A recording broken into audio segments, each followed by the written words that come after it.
Alright, तो कल एक क्वेश्चन दिया था मैंने असाइनमेंट का, तो यहाँ पे 4/3 आंसर आया था 1.33, which is not wrong, correct है।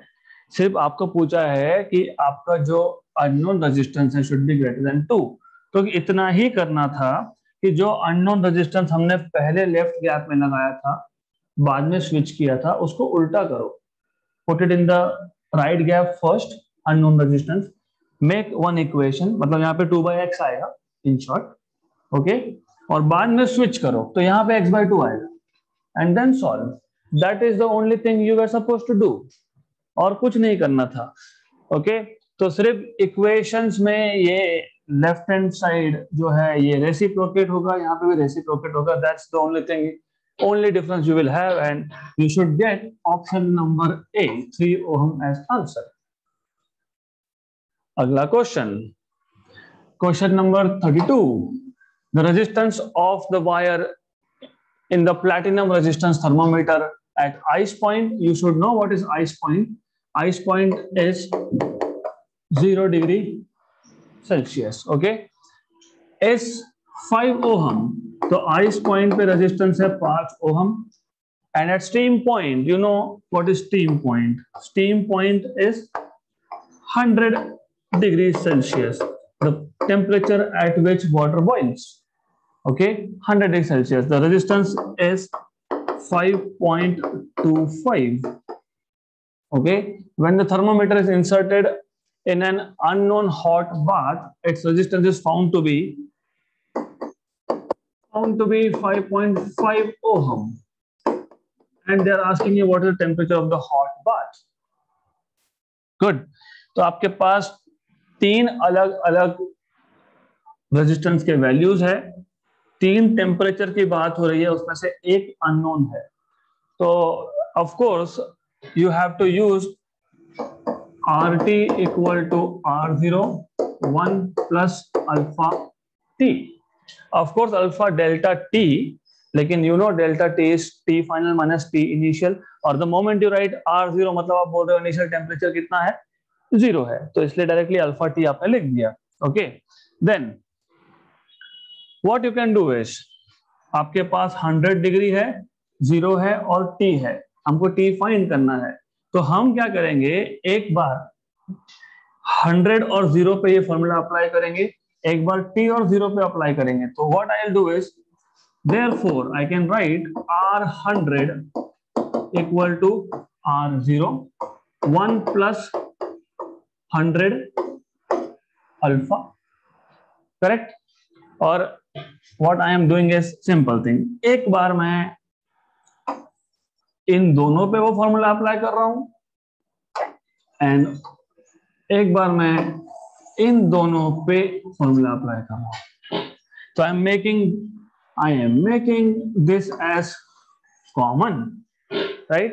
बचपन में क्रिकेट खेलते थे, ऑड नंबर ऑफ प्लेयर्स अगर हो गए तो एक को कॉमन करते हैं, तो वही सीन है यहाँ पे, make this common. Why this common? Because हम लोग अल्फा 0 डिग्री पे ही डिफाइन करते हैं, ओके। तो आपके पास 2 इक्वेशंस है, तो there are 2 ways of solving this.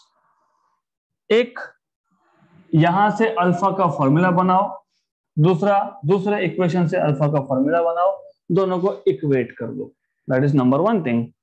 Number 2, दोनों को डिवाइड करो, डिवाइड करोगे तो भी काम हो जाएगा। If you divide these two you will get RT by R100 equal to R0 cancel, 1 plus alpha T। Here you will face a problem, you see why, you understand, 1 plus 100 alpha. अब issue ये है कि RT पता है 5.5 और 100 भी पता है 5.25, इसका तो प्रॉब्लम नहीं है, alpha and T we don't know, तो that is why you have to eliminate alpha.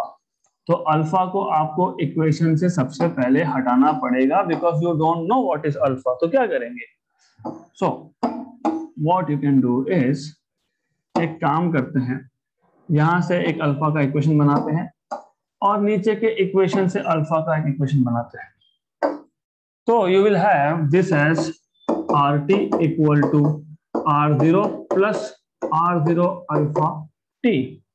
Therefore you will have RT minus R0 equal to R0 alpha T। तो अल्फा आपको मिलेगा यहां से alpha equal to RT minus R0 upon R0T, equation number 1। Similarly जब आप इसको simplify करोगे you will gate, अभी ज्यादा सोचना मत, अल्फा इक्वल टू RT की जगह पे R100 minus R0 upon R0 into temperature. Temperature is 100 here, okay, तो 100 इंटू R0 करके देखो, R100 minus R0 correct, okay good. Alpha yes by 100 R0 that is correct, okay. तो इससे क्या हुआ, इससे ये हुआ कि अब हम इक्वेशन 1 और 2 का लेफ्ट हैंड साइड सेम है तो राइट हैंड साइड को भी इक्वेट कर सकते हैं। पहले क्या किया था, डिवाइड किया था। डिवाइड करने से क्या हुआ था, हमने जब इस इक्वेशन को इस इक्वेशन के साथ डिवाइड किया था तो प्रॉब्लम ये था, डिवाइड करने के बाद अल्फा और टी दोनों एक ही इक्वेशन में रह गए। Mathematically if you have two unknown you need two equations, नहीं तो सॉल्व नहीं होता वो, okay. So here is the same story. तो अब RT minus R0 upon R0T is alpha and R100 minus R0 upon 100 R0 is also alpha, तो equate कर देंगे। तो do you remember RT minus R0 upon R0 into T equal to R100 minus R0 into 100, cancel cancel, RT 5.5, 5.5, this was 5 upon T तो find करना है, R100 was 5.25 minus R0 is 5 by 100, okay, so this is 0.5 by T equal to, this is 0.25 by 100। तो what I'll do is, इसको 1 जा 5 जा, okay, 1 by 20, correct, पक्का, okay. So T equal to 20, is it? छोटी छोटी गलती, I have been always telling you, छोटी छोटी गलती ये बहुत महंगी पड़ती है।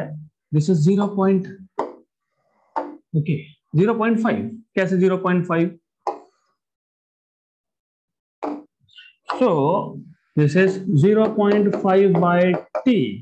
अगर आप कहीं पे भी थोड़ा सा भी आपको लग रहा है कि गलत होगा तो सिंप्लीफाई कर लो, 5 into 10 power minus 1 upon T equal to 25 into 10 power minus 2 upon 100, okay, 1 जा 5 जा, करेक्ट, 10 पावर माइनस 1 और यहाँ पे माइनस 2 मतलब 10 पावर माइनस 1, नीचे जाके 10 पावर प्लस 1, 1 जा 20 जा, तो यह आ जाएगा आपका 1 by T is equal to 10 power minus 1 था जो नीचे चला गया, तो 20 इंटू 10, तो T इज इक्वल टू 200 है क्या अभी आंसर में? Yes. Now how to know if you are right और इफ यू आर रॉन्ग? आपको पता होना चाहिए कि विथ टेम्परेचर रेजिस्टेंस बढ़ता ही है। तो अगर 0 डिग्री पे आइस पॉइंट पे 5 था, 100 पे 5.25 है, अगला कितना दिया है 5.5, तो 100 से बड़ा ही आंसर आएगा। ओके, हमारा कितना आया था पहले 20, क्यों? क्योंकि वो हमने कैलकुलेशन में गलती की थी। So this is how you are suppose to solve this question. Okay, तो इजी क्वेश्चन है। अगला क्वेश्चन, अब इस क्वेश्चन के लिए मैं लिखने का काम बिल्कुल नहीं करूंगा, will just do it orally because such questions are supposed to be done orally. Okay, तो equivalent resistance of the given network between points A and B is, तो आपको इक्विवेलेंट रेजिस्टेंस निकालना है। सबसे पहले ये 3 और ये 3 6, ये सारे के सारे ऊपर के 6, नीचे के सारे 4, this is also 4 and this is also 4. Okay, अब ये 6 और ये 4 पैरेलल, तो 6 and 4 these are in parallel. तो 6 into 4 upon 6 plus 4, 24 by 10 2.4, right? या फिर आप ऐसे भी बोल सकते हो 24 by 10 is 12 by 5, 12 by 5 भी बोल सकते हो ना। How do you find out equivalent in parallel? R1 R2 upon R1 plus R2. 6 into 4 24 upon 6 plus 4 10, 24 by 10 is 12 by 5.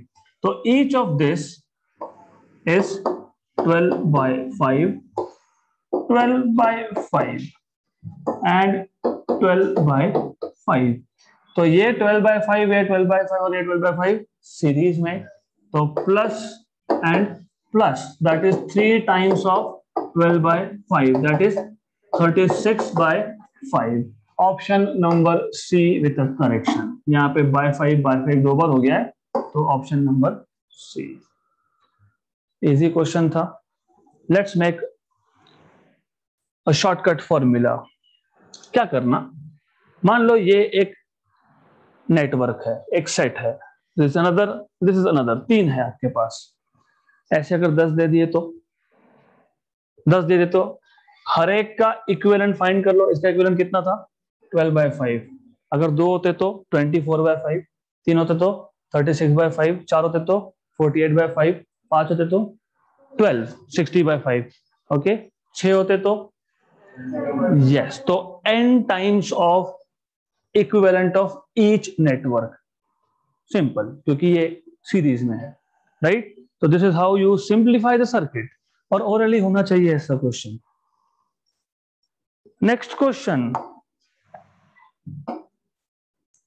a circuit has a section ABC as shown in the figure. If the potentials at point A, B and C are V1, V2, V3, तो सबसे पहले what we should be doing is to note down potential. A पे V1, B पे V2 and C पे V3. The potential at point O, let us say VO, is, तो यहां पे इस क्वेश्चन सॉल्व करने के लिए, इसको सॉल्व करने के लिए there are certain assumptions that you need to take. एक, या तो आप ऐसा मान लो कि जो VO पोटेंशियल है ये V1 से कम है, ये V2 से भी कम है, ये V3 से भी कम है, राइट? नंबर 1। या फिर what you should be doing, you should be assuming exactly opposite of this, okay? तो इसका opposite मतलब you should be assuming कि VO ये V1 से ग्रेटर है, ये V2 से भी ग्रेटर है और ये V3 से भी ग्रेटर है। ऐसा क्यों करना पड़ेगा? Because current always flows from higher potential to lower potential. अगर आप पहला कंडीशन अज्यूम कर रहे हो, इफ यू आर सेइंग कि VO ये तीनों के तीनों पॉइंट से कम पोटेंशियल पे है, तो current will flow inwards, right? अगर उल्टा अज्यूम कर रहे हो तो current will flow outwards. Doesn't matter, दोनों में से कोई भी चलेगा। तो whatever you want you can just take, कोई प्रॉब्लम नहीं है। सिर्फ याद रखना current going away from a junction, क्योंकि O is junction point, is taken to be negative and current going towards is taken to be positive. इसमें भी कुछ फर्क नहीं पड़ेगा। क्यों नहीं पड़ेगा? फॉर एग्जाम्पल, अगर करंट अंदर की तरफ भी आता तो क्या लिखते? यहाँ पे बोल देते करंट I1 है, so you will say this current is I1, this is I2, this is I3. अगर करंट अंदर की तरफ भी जा रहा होता तो I1 plus I2 plus I3 is 0, क्योंकि sum of all the current at a junction point is 0, okay? अगर करंट बाहर की तरफ भी जा रहा है तो -I1 -I2 -I3 equal to 0। क्यों? क्योंकि ये भी आपका by rule Kirchhoff's current law. Okay, तो in any case if V0 is less than V1, मतलब करंट इज फ्लोइंग इनवर्ड्स, मतलब यहां पे कंडीशन मिलेगी आपको I1 plus I2 plus I3 equal to 0। यहां पे मिलेगा -I1 -I2 -I3 equal to 0, minus sign common, I1 plus I2 plus I3 equal to 0, मतलब I1 plus I2 plus I3 equal to 0 in both the cases. Doesn't matter, यहां तक कोई फर्क नहीं पड़ता।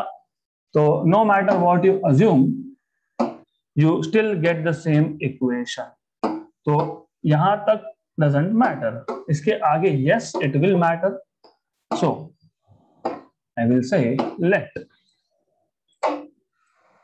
let this is the case, and if this is the case you will have -I1 minus I2 minus I3 equal to 0, therefore you will have I1 plus I2 plus I3 equal to 0। यहां तक हो गया? Good. Now as I know that you know basics, current always flows whenever there is potential difference, and you also know what is Ohm's law। I hope पता है। अब मुझे बताओ कि अगर हम लोगों ने यहाँ पे ओहम्स लॉ अप्लाई किया, what is Ohm's law? V equal to IR। तो O से A की अगर बात कर रहा हूं, actually that is not V, that is delta V, difference in potential equal to current into resistance. तो if I apply Ohm's law from O to A, I will get delta V equal to I1 R1, but delta V is V0 minus VA। A पे potential कितना?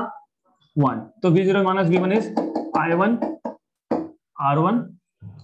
यहां पे apply करूंगा तो मुझे मिलेगा V0 minus V2 equal to I2 R2, and here V0 minus V3 equal to I3 R3। तो from these three equations you will have I1 as V0 minus V1 by R1, I2 as V0 minus V2 by R2, and I3 equal to V0 minus V3 by R3। Are we good? यहां तक? Put all this information in equation number 1। I1, I2, I3 आपके पास है। So substituting in equation number 1, I1 was V0 minus V1 by R1। Okay, board is here, so you're supposed to look here, plus V0 minus V2 by R2 plus V0 minus V3 by R3 equal to 0। Good, हमें क्या find करना था? V0। Okay, तो as you can see here you have to separate this out first. इसको separate करना पड़ेगा। V0 by R1 minus V1 by R1 plus V0 by R2 minus V2 by R2 plus V0 by R3 minus V3 by R3 equal to 0।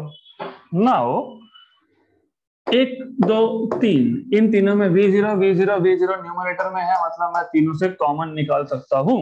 तो if I take out V0 common, I will be left with 1 by R1 plus 1 by R2 plus 1 by R3, और इसमें minus minus और minus है तो minus sign common निकाल लिया तो मुझे मिलेगा V1 by R1 plus V2 by R2 plus V3 by R3 equal to 0। तो अब ये जो टर्म है इसको मैं राइट साइड में शिफ्ट करूंगा। तो I am just skipping one step, just one step, ऐसा आ जाएगा। ओके, हमें क्या चाहिए था? V0, मतलब ये 1 plus R1, 1 upon R1 plus 1 upon R2 plus 1 upon R3 will be divided by, okay, तो जस्ट अ मिनट, ये हो जाएगा यहाँ पे डिवाइड, फिर वहां से ऊपर लेके जाऊंगा तो raise to -1, so this is -1, okay, so that's what you expect as answer. Look carefully and see. V1 by R1 plus V2 by R2 plus V3 by R3, yes, 1 by R1 plus 1 by R2 plus 1 by R3 raised to -1, option number B. okay, basics very important. कोई फर्क नहीं पड़ता है कि current towards the junction जा रहा है या अवे, जस्ट वन थिंग, या तो सारे के सारे टूवर्ड्स जंक्शन लो या सारे के सारे अवे फ्रॉम जंक्शन लो, एक आ रहा है एक जा रहा है, doesn't work like that. okay, so this is how you are supposed to solve this question. so doesn't matter current flowing towards or away, you will always get equation number 1, I1 plus I2 plus I3 equal to 0. फिर Ohm's law apply किया हमने, Ohm's law से हमको मिल गया V0 minus V1 equal to I1 R1, V0 minus V2 equal to I2 R2 and V0 minus V3 equal to I3 R3. I1 I2 I3 निकाल लिया और I1 I2 I3 को substitute किया and then you get finally VO. clear? good, simple question था. so now we are moving towards questions of CET exam. So let's start with questions which were asked in 2020 last year CET. An ammeter of resistance, ammeter, the moment you hear this word ammeter, मतलब moving coil galvanometer को एक shunt में resistance connect किया है, उसी galvanometer को अगर volt meter बनाना है तो उसी मूविंग कॉइल गैल्वेनोमीटर को MCG को, not Melbourne cricket ground, it is moving coil galvanometer, उसको एक सीरीज में रेजिस्टेंस कनेक्ट करते हो. सीरीज में कनेक्ट करना मतलब वोल्ट मीटर बनाना, और पैरेलल में कनेक्ट करना मतलब एमीटर बनाना. तो एन एमीटर, बाकी का क्वेश्चन बाद में पढ़ेंगे. एक गैल्वेनोमीटर है, गैल्वेनोमीटर के लिमिटेशंस होते हैं, it can measure very small current in the range of few micro ampere. okay, ज्यादा दोगे तो डैमेज हो जाएगा, and you have seen why it gets damaged because it has a helical spring. Moving coil galvanometer मतलब दो horse shoe magnet होते हैं, बीच में एक कोर होता है, कोर के ऊपर वाइंडिंग होता है, वाइंडिंग ऊपर हैंग किया है, नीचे हेलिकल स्प्रिंग है. हेलिकल स्प्रिंग डेलिकेट होता है, जितना ज्यादा करंट होगा उतना ज्यादा वो जो कॉइल है रोटेट होगा, वो क्लॉकवाइज रोटेट होगा तो हेलिकल स्प्रिंग नीचे एंटी क्लॉकवाइज रोटेट होता है, ज्यादा रोटेट हो गया तो टूट जाता है वो. So that's why you can not put a lot of current. So anyways details we will see as and when required. तो गैल्वेनोमीटर का रेंज होता है micro ampere, that's the first thing. इसको आपको इसका रेंज बढ़ाना है, मतलब इसको आपको एमीटर में कन्वर्ट करना है. तो ये है हमारा हाईवे. हाईवे पे बहुत सारी गाड़ी आ रही है, बहुत सारे गाड़ी में से only few have work in the city, बाकियों को सिर्फ बाईपास करना था. गलती से ये जी नाम का सिटी बीच में आ गया, तो हमने बोला कि ठीक है तुम्हारा काम नहीं है तो तुम एक काम करो, टेक बाईपास रूट, इसको बोलते हैं शंट. तो यहां से जाएगा IS. जिनका काम नहीं था वो बाईपास करके बाहर निकल गए, जिनका काम था वो अंदर की तरफ गए, अपना काम करके वो भी वापस आ गए, तो total current I here, right. तो you must have heard of bypass also here. क्या करते हैं, वही करते हैं बाईपास, राइट. तो what we are doing is, problem क्या है कि गैल्वेनोमीटर डैमेज हो जाएगा, उसको ज्यादा करंट नहीं देना है, मतलब मैक्सिमम करंट हमको अल्टरनेट रूट से ड्रेन आउट करना है. अगर अल्टरनेट रूट से डिनोट करना है तो रेजिस्टेंस कम होना चाहिए, इसलिए आप बोलते हो a very small resistance is connected in shunt, shunt मतलब पैरेलल। ओके, तो the moment you hear ammeter, ये सबसे पहले पता होना चाहिए। And the moment you hear ammeter, you know there is something in shunt. And when you hear this word shunt or parallel, potential drop across all the components in parallel is always equal. जितना potential drop across G होगा उतना across S होगा, right? So parallel combination में current is not same, but potential drop is same. Series में potential drop is not same, but the current is same. But by Ohm's law, this is current into resistance. Ig और galvanometer का resistance मान लेता हूं G है, Ig into G equal to Is into S. But wait a minute, the total current I, it is Ig plus Is. But you can say I equal to Ig plus Is. इस दो equations तक आने के बाद I will read the question now. क्योंकि क्या find करना है देखना पड़ेगा। So an ammeter of resistance 20 ohm, मतलब इसका रेजिस्टेंस बोल रहे हैं, ओके, मतलब जी की वैल्यू बता रहे हैं। Gives a full scale deflection when 1 milli ampere current flows through it. Full scale deflection, full scale deflection मतलब आईजी, ओके, तो आईजी की वैल्यू आपको दी है, तो आईजी वैल्यू जो करंट यहां से पास होगा that is 1 MA, okay. What is the maximum current, मतलब आय पूछा है, that can be measured by connecting 4 resistors each of 16 ohm in parallel with diameter. तो यहां पे एक नहीं है, यहां पे 4 है, राइट? तो here you have 4 resistances, 1 2 3 and 4. So you have 4 resistances like this in parallel. Okay. कितने कितने? 16 16 16 by 4, 16 by 4 क्योंकि पैरेलल कॉम्बिनेशन है ना, 16 16 16 and 16. n resistors connected in parallel, equivalent is r by n. r कितना इधर? 16 16 by कितने हैं? 4, 16 by 4 is 4. Rp is R by N, ये पता होना चाहिए अगर सारे के सारे सेम वैल्यूज के होंगे तो overall this shunt, effective shunt is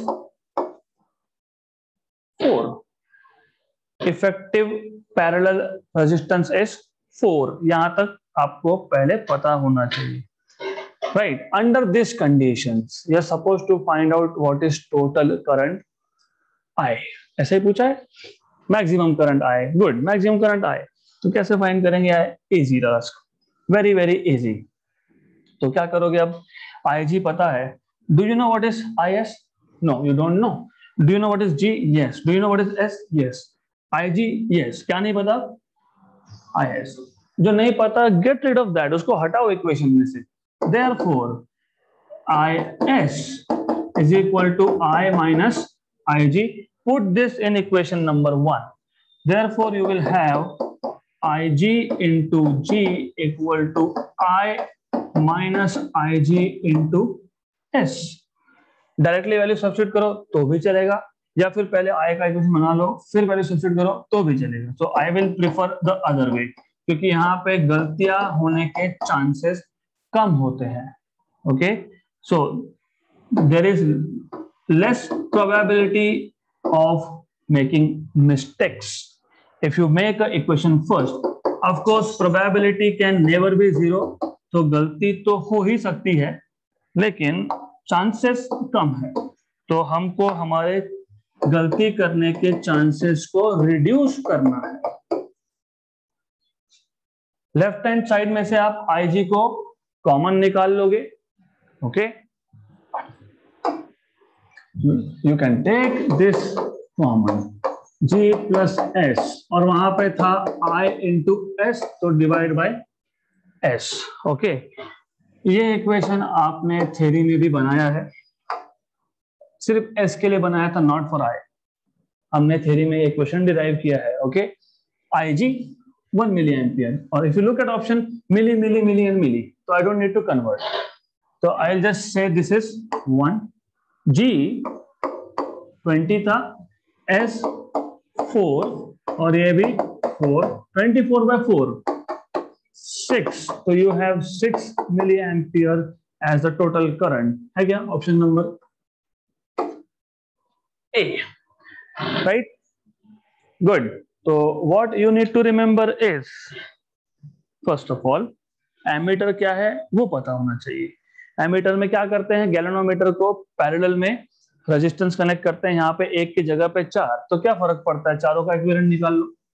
Then when you have things in parallel, potential drop is same. So using that equation and using the equation of total current, आपने एक I का equation बना लिया, IG G plus S by S.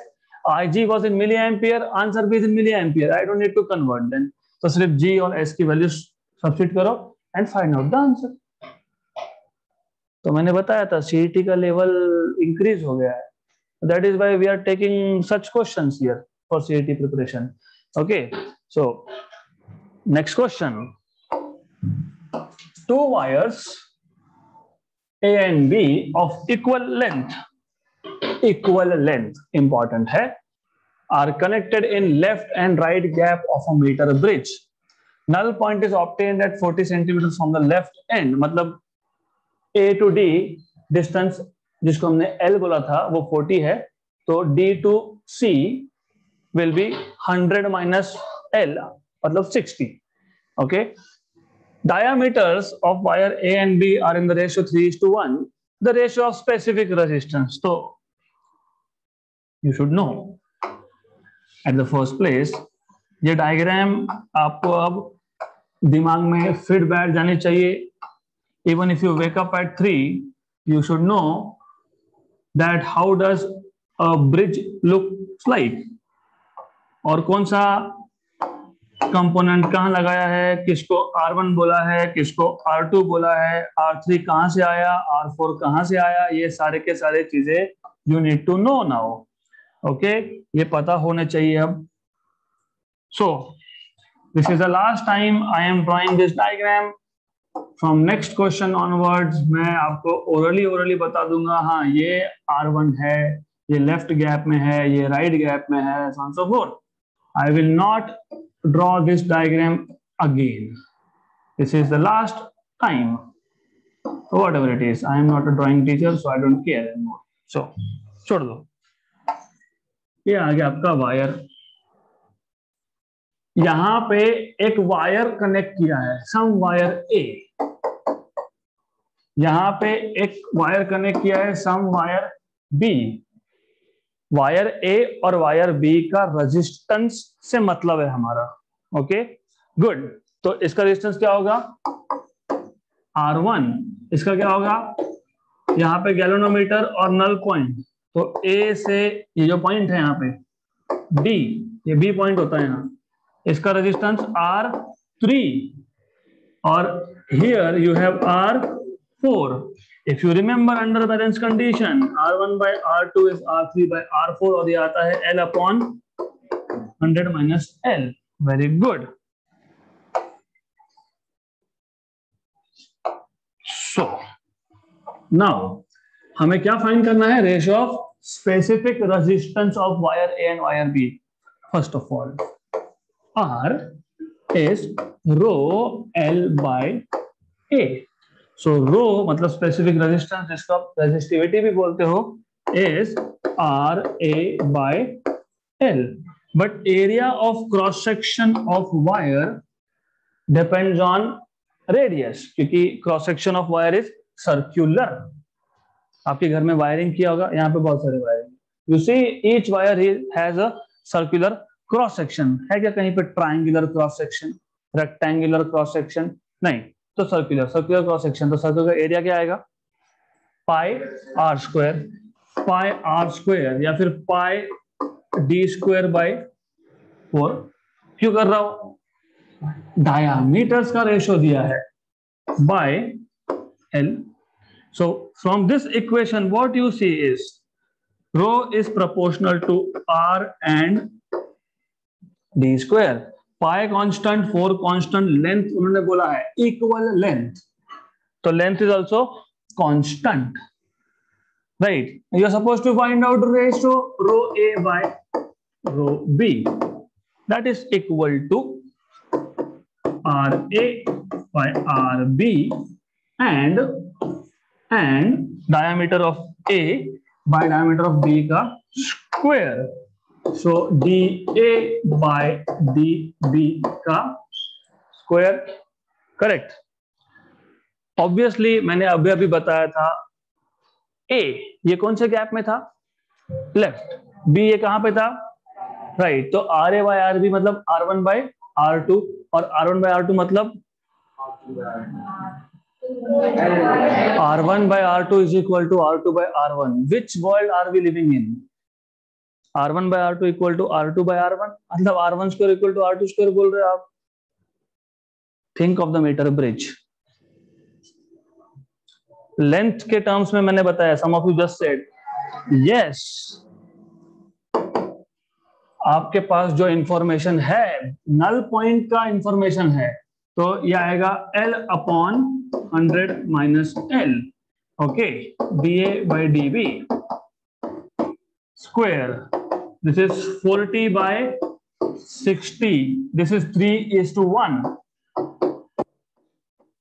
This is 2/3, ये 3 square है and नीचे is 3, तो 2/3 into 3 का square, cancel and cancel, that is 6:1. Option number C हो गया क्वेश्चन सॉल्व.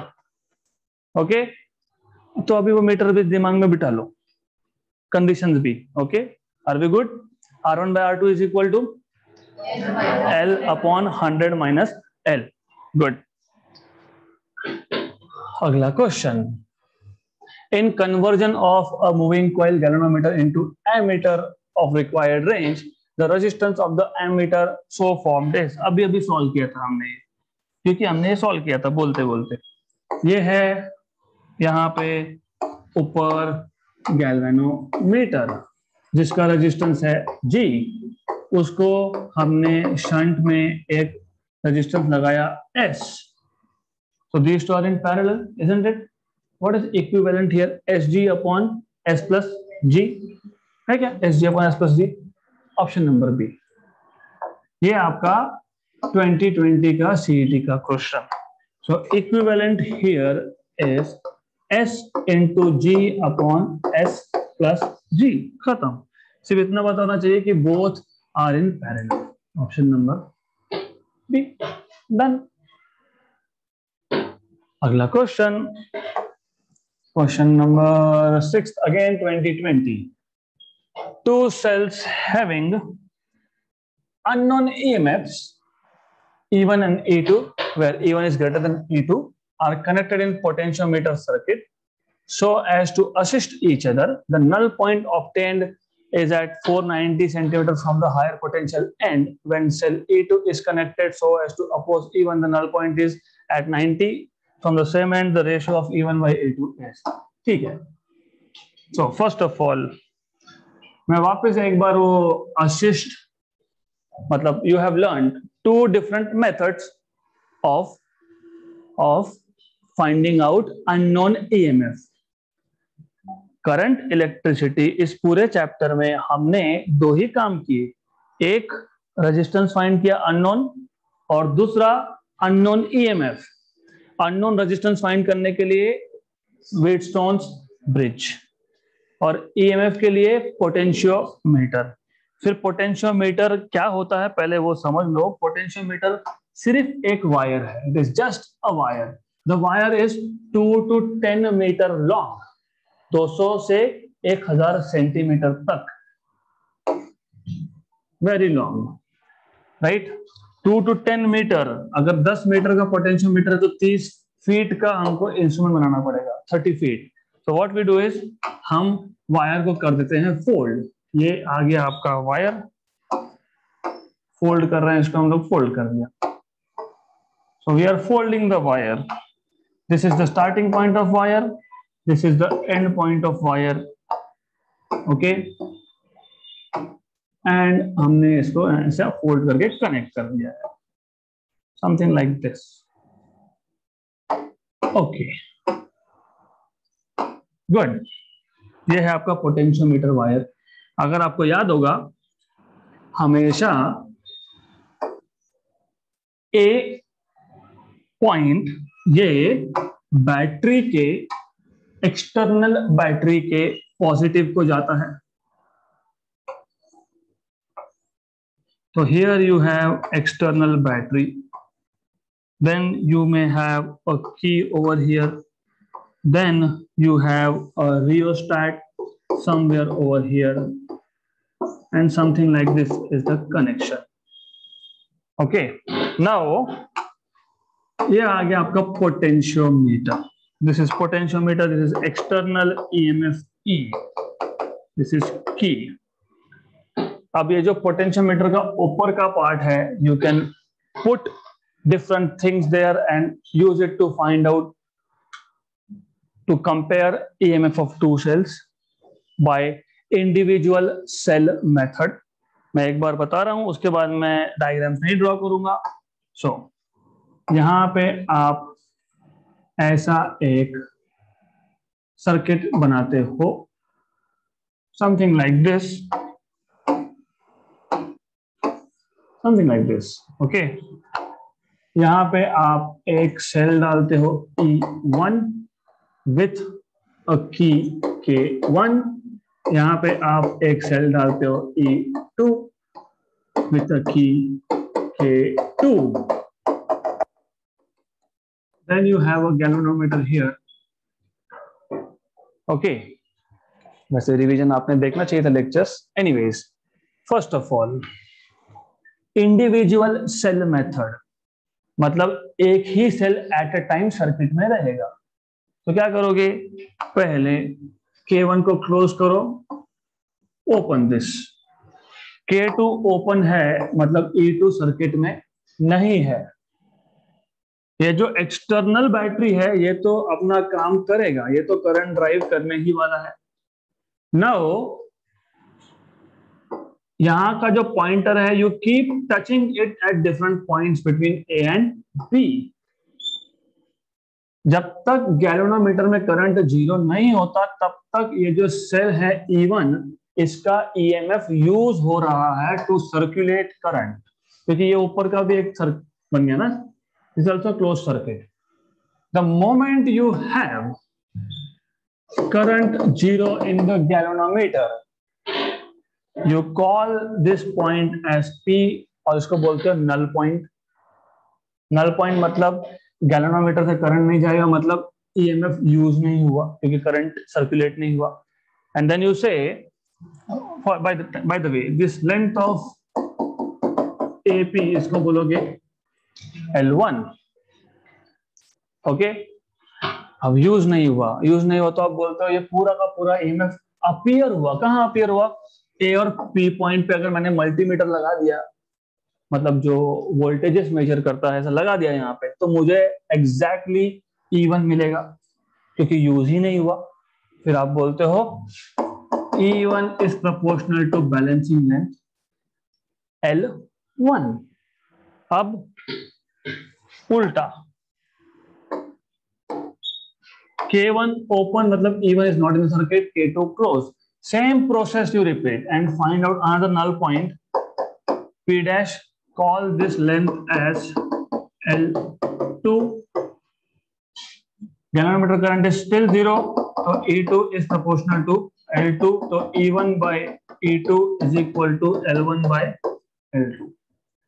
ये है इंडिविजुअल सेल मेथड, क्योंकि एक ही सेल दोनों में से एट अ टाइम सर्किट में था, इसलिए बोलते हैं इसको इंडिविजुअल सेल मेथड या direct method. Okay, then potentiometer में हमेशा सिर्फ ऊपर का ही चेंज होता है, नथिंग एल्स चेंजेस, सिर्फ ऊपर का स्ट्रक्चर। उसके बाद you have a very interesting thing, पहला सेल आपने यहां पे लगा दिया, कनेक्शंस देख के अच्छे से करना, नहीं तो गड़बड़ हो जाएगी। Okay, then from here you have a key structure in the form of quadrilateral या square, जो भी हो. तो let me use different colors so that you can understand. ऐसा है somewhat something like this. This is A, this is B, this is C, this is D. अब यहां से minus plus, this is E1. यहां से ऊपर you have E2. Second cell, then you take it here. All right. अब नीचे का circuit I will not complete, doesn't matter, क्योंकि I don't want to go into details. Circuit complete कर सकते हो वैसे by the way, but it's not required. Jumper डाल के आपको कनेक्ट करना पड़ेगा. Do you remember? Circuit diagram तो याद होनी चाहिए कम से कम. How do you connect this? How do you connect this? If you remember at all? No, आपको याद नहीं? याद होना चाहिए. How to connect? How do you connect? How do you connect this? Circuit तो कंप्लीट करना पड़ेगा ना, कैसे कंप्लीट करेंगे? How to connect? वही नहीं पता तो फिर कैसे सॉल्व होगा? You can not solve if you hear ऐसा. So you have to put a wire like this. पक्का? Where are you putting wires? क्या कनेक्ट करना है? How do you remember? You have to remember it this way कि एक बार positive negative connect होना चाहिए cell का, दोनों सेल्स का. एक बार पॉजिटिव एंड पॉजिटिव, मतलब you have to bring it something like this, something like this. Okay, and then from here you put a jumper and then have a galvanometer. Okay, something like this. तो ये आपको पता होना चाहिए कि it is something like that. Okay, समझ में आ जाएगा सही है कि नहीं इन वाइल. अब यहां पे इसको हम बोलते हैं कॉम्बिनेशन मेथड या फिर sum and difference method, assist and oppose method. तो क्या करते हो आप पहले तो ऐसा करो, you have to first of all open this and open this one. तो ए और बी क्लोज्ड है, सी और डी ओपन है. तो E1 का पॉजिटिव E2 के नेगेटिव के साथ है, तो यहां पे जो भी चार्जेस है उसको E2 हेल्प कर रहा है to flow. Okay, don't get confused. अब ऐसा भी कर सकते थे, ये पॉजिटिव या नेगेटिव दिखा सकते हो. ये नेगेटिव है तो फिर ये पॉजिटिव बनेगा, डजंट मैटर. सिर्फ अपोजिट टर्मिनल्स कनेक्ट होने चाहिए, that's all you need to know. Okay, तो इन दिस केस करंट बराबर नल पॉइंट, राइट. E1 का पॉजिटिव E2 के नेगेटिव के साथ कनेक्टेड है, मतलब E2 हेल्प कर रहा है उसको. Why? जो भी पॉजिटिव चार्जेस होंगे they will be attracted towards negative. अगर आप टर्मिनल्स उल्टे करते हो तो उल्टा, कोई फर्क नहीं पड़ता. इसको प्लस बोलो, इसको माइनस बोलो, क्या फर्क पड़ता है. फिर यहां पे भी वैसा ही करना पड़ेगा. Call this as plus and here it will be minus. फिर आप बोलोगे यहां से जो इलेक्ट्रॉन निकलेंगे उसको E2 जो है वो हेल्प करेगा, बिकॉज E2 का पॉजिटिव E1 के नेगेटिव के साथ कनेक्टेड है. Then you will find some current flowing through galvanometer. Then you touch this jockey at various points and find out a null point, and then you will say E1 plus E2 is proportional to the first balancing length L1.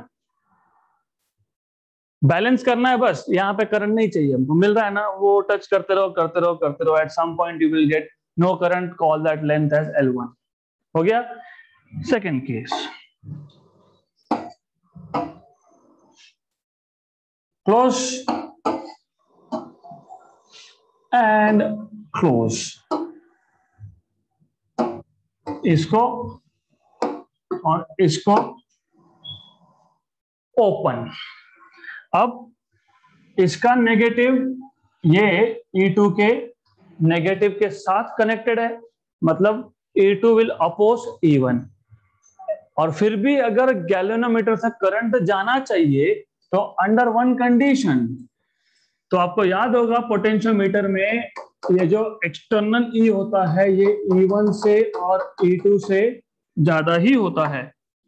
Then there is additional condition in this case where E1 should also be greater than E2, क्योंकि जब E1 का negative E2 के negative के साथ connect हो गया, अगर current को फ्लो होना है और E2 E1 से बड़ा है तो पॉसिबल ही नहीं है. तो additional condition, E1 has to be greater than E2, otherwise no current through galvanometer.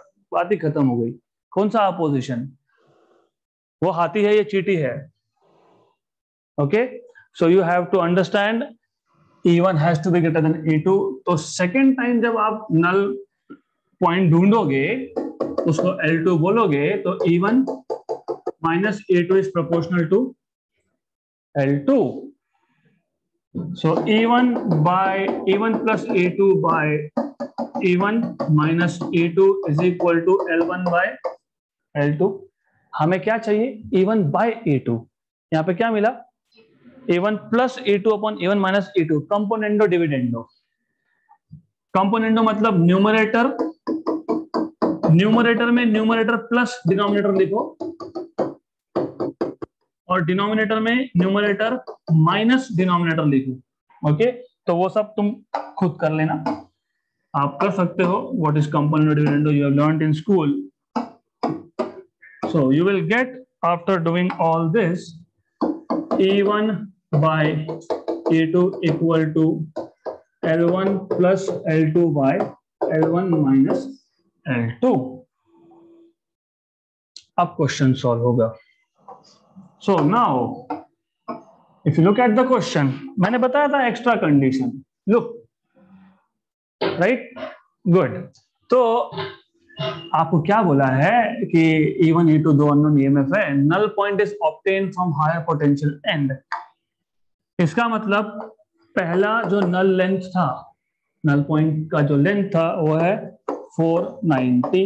कब? When they were assisting. फिर when cell A2 is connected so as to oppose, तो उस केस में लेंथ आपको मिल गया 90. And the ratio of EMF, E1 by E2 is equal to L1 plus L2 by L1 minus L2. तो ये सारा पता होगा तो ये डायरेक्टली सॉल्व होने वाला है. अगर आपको थियरी नहीं पता तो you are gone. And that is why I keep on telling, without knowing theory do not touch numericals of physics. Sorry नहीं होगी. You don't know theory, nothing. कितना है ये? 490 प्लस 90 हो गया. Question solve. 1 point something. 490 minus 90, क्यों? ये है 580, नीचे है 400. 58 by 40, 40 into 1 is 40, 40 into 2 is 80. हमारा आंसर 58 by 40 है. 58 is between 40 and 80, मतलब 1 point something है. क्या 1 point something? C option. तो हो गया क्वेश्चन सॉल्व. ओके, अब पूरा अगर आपको स्टोरी पूरा पता होता, पिक्चर का एंडिंग क्या है वो पता होता, oral 490 plus 90 580, 490 minus 90 400, 580 by 400, 58 by 40, 1 point something. No pen paper. Okay, directly done. So this is how you're supposed to solve such questions. Okay, so we'll stop here for today. We'll continue with more questions in the next session.